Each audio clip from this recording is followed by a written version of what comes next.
pick right here. So the Tyrant range and also the Revenge needs to be in a good timing for Impunity Starlet to actually quite have a good execute. Because I like how they pick on the Yu Zhang. They can just jump into the back line and try to get that Brody. But then again, with all of that centric, it will be a great team fight here and more aggressive than the first game. To be honest, with the draft that is being held by Impunity, I love how they're playing it well.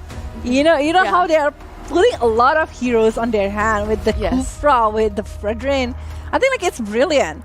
But with the performance that they were showing previously, I kind of worry with how they are gonna go for it, how they are gonna going for the symphony sync in order to have the tempo of the skills that they are gonna be using, the way of they are gonna be using the Terroration and Revenge along with the Dragon Tail, every knock up, every possibility here with the taunt coming from the Fredrin. If they're gonna be able doing that, nothing that from the side of Zol can do going against that. That would be a very heavy thing to do. But then again, let's watch how all of this play out in match number 2, game number 2.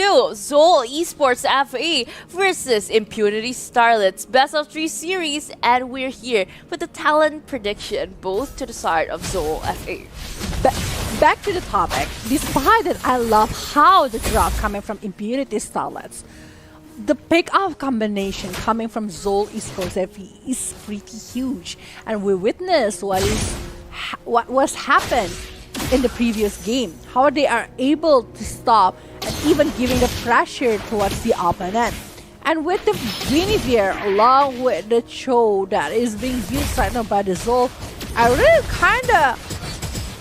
I wonder if they are gonna be playing super aggressive, because with the pick-off combination, the CC, the step up that they can have, it's pretty huge. Despite that these Outlaws might have quite hard, the Glue, having quite a hard time here going for all of that. But Moshi, I don't think that Moshi will be able to survive for quite long, and it will be the first blood in the hand of Ang. Okay, this is quite unique.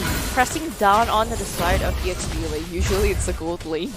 Yeah, and for Mitsu trying to find a great in, trying to kill out again. But then again, Taro needs to put on the flicker, and the Appraisal Wrath needs to be open, and a flicker offensive by Zana here, and quite a mirroring there with Moshi taken down from the side of Zol eSports. I say that for a kill, it's not quite balanced because the EXP lane is taken down, but from the side of Impunity Starlets, they got the marksman. Do you really want to get over this Yuzang? Why? That's the most anticipated hero to go against a Clint. Dragon Tail, Black Dragon form, it's gonna be heavy to go against a Clint. Clint with no escape ability, but with Violet Require going for this Brethren, not enough damage to push up into the Impunity Starlet side. They just push back the players, they just want to know the location, the Glue playing quite far away, but still with a very good condition. The pass has been done here, going for the orange buff. Will they able to secure that one? But Ang here will be trying to disrupt and even 1 versus 2, but he is very strong. But Ang still using the split to try to escape for this one. Will she able to escape? But it is not, because it's Moshi that he is using the Dragon Tail to survive and able to secure the kill. Moshi's passive and also the essence that is going into the body of Yuja actually quite helps a lot. With that much of a gain is quite good, because remember in the early is actually quite pressed down, even though maybe the gold is not really that big of a gap. But then again, trying to find a good way and a sneaky beaky way on how to open up the map here, a retribution going in. But it would be a very tricky thing, because let's not forget that the first turtle here is going to be up in 32 seconds. Yeah. One thing about Impunity Starlet, like they really know how to do, but look at that one, the Penetration Revenge along with Nibiru's Patient, unable to secure kill, but look at that one, actually Rain trying to go for somebody, but Wayne forced to get back in. Black Dragon form is being used right here, trying to pick up somebody. Mitsu is being picked up, but on the back we're seeing the Violet with YM, along with the damage coming from the side of Team Zol eSports. They're securing another point here, while Taro being taken care of. Everything, a lot of things happen inside of the map, but it's 3 members that is being picked up, and Nana, I think, will be the next one. So a few times from Impunity Starlet, one by one gets taken down. Let's look at the highlights and instant replay. Actually, like, I like how the Way of the Dragon is actually opening up, and the timing of Moshi trying to jump in with the Black Dragon form has popped up the essence of taking it down. But how she used the Petrify is quite good. And then how Rain can flank to the right and try to fight a good way, picking out a kill is a very clean way to do. But Moshi trying to jump in to the side of Taro, but Mitsu is still in the front line trying to protect, but Yue and Hana following up again with the Tyrant's range, trying to charge in, but jumped a bit too far away from the map, and they choose not to fight this. Choosing not to do it, but on the other hand, Ben able to secure Zana here for the second time. And now Fire Requiem again, going for Hana, and Hana will be taken care of. It's a mega kill, and Black Dragon for going in. Way of Dragon as well. They are going to be going for the Bradford. It's going to be like 4 people being taken care of, and where will be the fourth here for the side of Impunity Starlet. Zol, they are looking very strong and even not giving them chances to breathe at all. Another one! Hana! Zana! Okay. Popping up the Bennett's Rage and a nice Violet Requiem, but sadly needs to be cancelled out because she's jumping into 2 turrets here. And securing the middle outer turret in 6 minutes, that is quite early. It is. If you're talking about early, it is early. Look how Bane is having like 505. That is huge, to be honest. That is huge to have that rotation, to have everything on the hand, and even having a really good Violet Requiem and everything to push back the players coming from Impunity Starlet. It's like, usually it's gonna be pretty risky because whenever you jump in, it's like a commitment.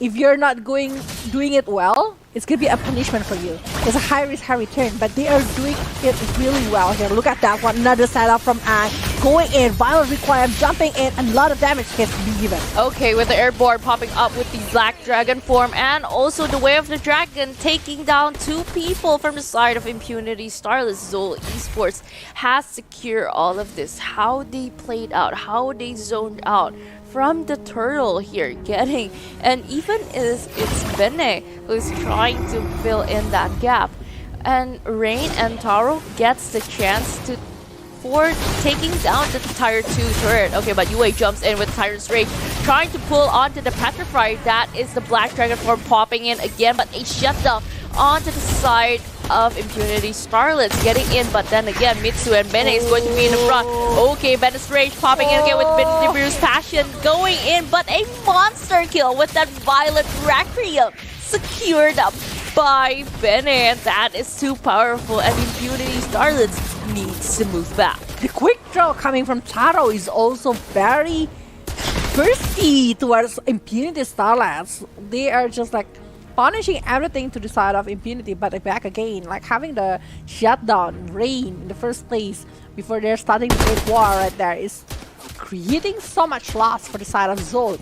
At first they might be able to go for more, but after like not having Rain on that particular moment, it's creating so much trouble for Zol eSports to play much more aggressive towards Impunity. But Violet Requiem used again, going for the Fradrin here, trying to pick up somebody, trying to push back everyone, but Yui still going pretty far, and then still trying to search for the movement and also positioning of the Impunity Starlets. Spatial migration used at a quite good time on maybe getting a chance, a expensive move popping in just like that, and Tyrant's Rage going in with the way of the dragon, kicking out one of the frontliners of Impunity Starlets has been taken down, and it would be a very hard thing to do because they need to defend their high ground. And they really know how to play with this show. They really play it well with that Whale Dragon, with the setup combination. Like Ang is also like having the purpose here to try to go in with the pass and also the split. But again, with the Shunpo, Jet Kanedu, Mitri is just like opening up all the way like a highway for Zol eSports to go and aim for the players of Impunity Starlets. Okay, good thing that Ang has the split ready, because in 1 versus 5 it wouldn't be a good thing. Trying to pull in that again, Fendi being in the first target here. Ben's Rage didn't get anybody, but the way of the dragon has pinned down on this, but Moshi with the Black Dragon form forming onto the backline, and then again trying to take an Ang down. But Bene is the one who is able to secure the Lord. They are still securing that one. 18-6 in the 10 minutes going inside of the Land of Dawn. Thunderbelt along with the Genius one. That's why it's pretty painful. The penetration coming from the side of Guinevere is very good. Late armor to prevent the damage and also return it back to Zana, who is already making over the Blade of Despair and might be going for the Malefic Roar here. C wants the penetration to go against the Zol eSports, who is pretty tanky to be honest. Okay, and so if they can say there is only one Dominus Eyes to go against this act. It would be hard though, even though there's just one. I think it won't be enough to support the whole team, but then again, the Lord is trying to barge in the middle with the Menace Rage popping in again with the passive of the turret is taken down, both of it too. And Zol eSports is still ready to big on again, trying to pull in a good way, but a nice defense from Impunity Starlets without waiting any more. But the minion wave going in, but Zol eSports wants to push this in, but still playing in difficulty with UA popping in with the Tyrant's Revenge, with the Violet Requiem actually opening up again with the Dragon's Form. Praisal Wrath going in again, trying to pull in onto the side of Bene, but it's too powerful with the Petrify, and also still able to jump in with the Spatial Migration. Saves the day, but actually it's shut down because it is been shot by Hannes after recall, but Taro is getting too powerful, bursting down one of the mages. Half of the HP has been taken down. Oh ho ho! Actually, the damage from Rain, if I'm not mistaken, is the one that is pushing back the Hana. But yeah, I think like Zol, they really need to work on how the discipline that they were having. Like it's pretty much scrapped back previously. Impunity, they know that they really have a very good condition in the high ground. I mean, like with the presence from Hannah, with the vision, with the astral that can show a lot of things from the high ground, and also the follow-up movement that can be done by the Cupra or even coming from the Fredrin, it makes Impunity quite strong on that one. Along with, in case of the Zol, making the mistakes, Impunity gonna be ready for taking the chances and opportunity. But I just want to give a shout out towards Taro, who is having a really good positioning. Whenever Impunity trying to open up a skill and trying to pick her off, she's just like having a very good positioning to hide or even to avoid all of the skills coming from the side of Impunity style. So that's what makes Zol still having the lead despite a lot of things have happened inside of the Land of Dawn. Okay, Fendi trying to dive in, but then again Misu and Yue didn't get that chance of the bouncing ball kicking in with the way of the dragon. But then again, being in the front line here, trying to climb in and pull Fendi back, and it's also taken down. Two players from Impunity Starlets. Even the Retribution Power has in control for the Zol side of Zol eSports.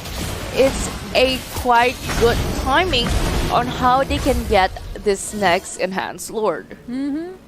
They are able to secure that one while Mitsu finishing off the Dominance Eyes. Well, for Yui, I think like it's already full defense kind of build here has been done by this Fredrin, but it's not enough. They really need something to go, but oh, spatial migration, fire requirement, going for Moshi. Are they gonna be trying to finish it off? But no, it's not. They're just gonna push back everyone because they know they still have the Lord that is marching on the top lane. They are not gonna giving them chances to try to recover and maybe dragging this game into the late game condition. Okay, puny Starlets have to be ready for the Lord barging in onto the top lane with a quite nice minion wave management. Actually can pull out a 3-way push. But then again, on the top lane, Fendi trying to pull in again, but Bene with the Violet Requiem and the Spatial Migration pulling in with the Better Strange pulled up again. Nibiru's Passion opening up, but Ang is too tanky and pulling Fendi onto the back line again, but Bene is trying to jump in with Moshi with the Black Dragon form popping in again with a Flicker doing on defensive, taking down the Lord, but then again, Yue with the bouncing ball onto the back line, but Moshi is been taken down right now, godlike by Taro, and another double kill. I follow up again with a triple kill, and the base is left wide open for a secure 2-0. 2-0, a clean sweep for Doll eSports FE. They are able to secure and get the chance to go for the next step inside of the UDP Ladies Southeast Asia Championship 2020.